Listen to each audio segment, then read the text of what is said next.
Hey everybody, I'm Stewart Pidfellow. You can call me Stu.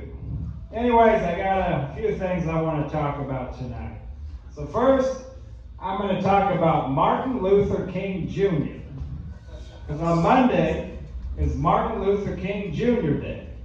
And that's my favorite holiday. And then I'm going to talk about something that I invented. And then I'm going to talk about Martin Luther King Jr. some more. Okay, so here it goes. So anyway, Monday is Martin Luther King Jr. Day. Does anyone have the day off on Monday? Yeah. I don't get the day off. It's bullshit. Like, we get all those holidays off. We get Memorial Day, Labor Day, President's Day, but we don't get Martin Luther King Jr. Day. So I was bitching about that at work. I was like, man, this sucks. We should have Monday off. And this one guy, he was like, you want to have MLK Day off? And I was like, yes. Yes, I do. And then he started going off on me saying I have the woke mind virus. And I was just like, I'm trying to get a paid vacation day for everyone here. And you don't want that? Bitch, you're the one with the mind virus. But then, yeah, I know. Anyway, so it made me thinking, like, you have to really, really hate Martin Luther King Jr.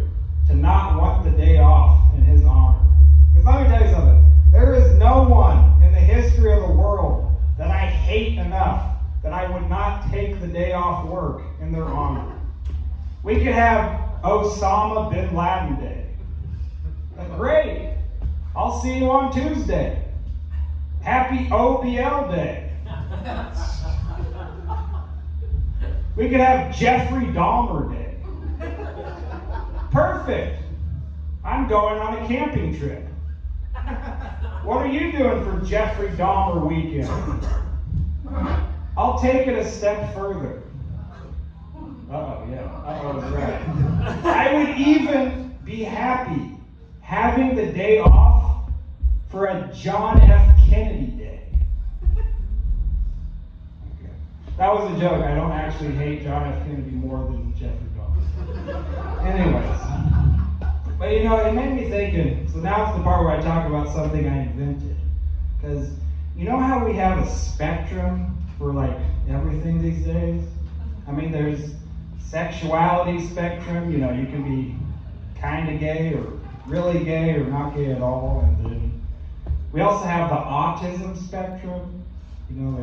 But it's like, why don't we have a racism spectrum? Okay? Because if we don't have a racism spectrum, then everyone either just is racist or not racist.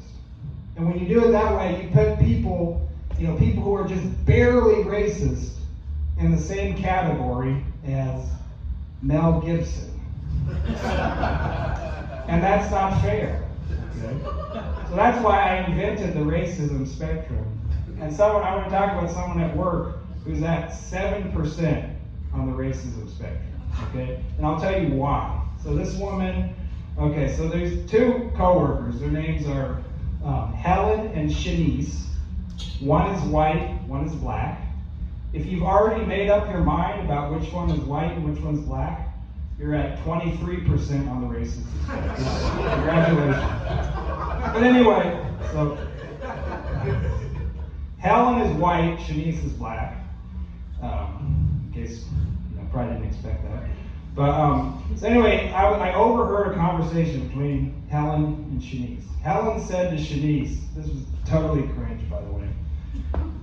But Helen was like, I think it's incredible how your hair just grows so fast. I mean, 2 days ago, your hair was just shoulder length, and now it's all the way down to your back. How do you do it? Is there some kind of shampoo you put in your hair that makes it grow really fast? Can I try some of that shampoo, or does it not work for white people? And I was just like, sitting there, I was like, God damn it.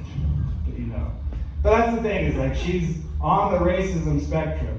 She's not like, there's nothing malicious about her. She's just fucking stupid. But anyway, so that's something I invented, the racism spectrum, patent pending. But Anyways, now I want to close by going back to talking about Martin Luther King Jr. again, because I have a story. So you guys probably think this is made up. It's not. But my grandma met Martin Luther King Jr. That's right. My grandma was a nurse in Virginia in the 1960s. And Martin Luther King Jr. came into her clinic, okay? And it's because he had head lice.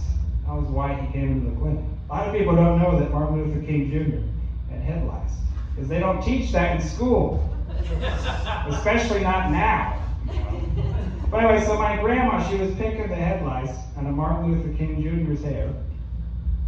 And when she was done, she said, "All right, Martin Luther King Jr., you're free to go." He said, "I am?" She said, "Yeah, you're free of lice." He said, "I am?" She said, "That's right." And then as he walked out of there, this is what he said. He said, "Free of lice, free of lice. Thank God Almighty, I'm free of lice." Anyway, that's about all I wanted to talk about today. I'm Stewart Pidfellow. I'll see you next time.